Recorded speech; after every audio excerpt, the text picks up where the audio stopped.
نكمل الجزء الثاني من الحلقه.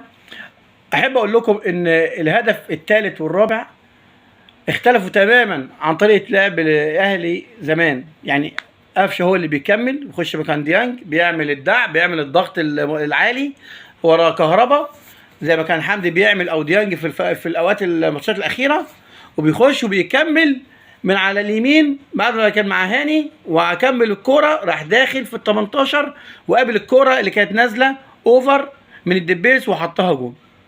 الجون الرابع برضو كهربا قطع مع الاوفر الجميل بتاع هاني، حط الكوره بالهيد، خلص الموضوع. طبعا 4 كتير مع ال3 اللي فاتوا، 7 اهداف، وهدف تريكا هو اللي حسم ماتش العوده. ان شاء الله دايما منتظرينكم، دعمكم معانا، نكون متواصلين في البطوله بتاعت اهداف الالكترونيكس جيمز اللي هي البيس والفيفا. اشتركوا معانا لو حبيتم، للاعيبه الفيفا والبيس يشتركوا معانا.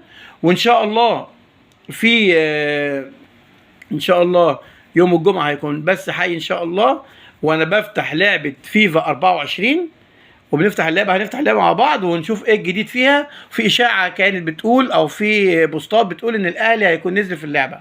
هنفتح اللعبه ونشوف فيها مصر او فيها الاهلي ونجرب، وان شاء الله خير. طبعا بيس 24 فيها لعيبه منتخب مصر، فيها لعيبه الاهلي، فيها كتير من الاهلي، حتى كهربا وتاو ما كانوا مش موجودين في النسخه بتاعت بيس 23، رجعوا 24. وان شاء الله برضه هنعمل بس حي واحنا بنجرب اللعبه وبنجرب فريق الاهلي اللي انا مجمعه عندي في اللعبه.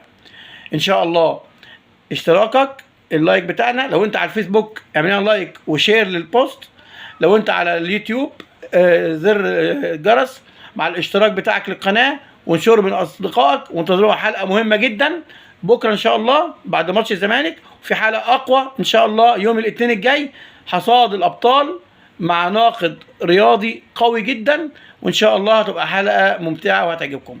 اشوفكم على خير يا ابطال، لكم جميله، مبروك للاهلي، وان شاء الله دايما ابطال مصر منورين نهائيات. سلام عليكم.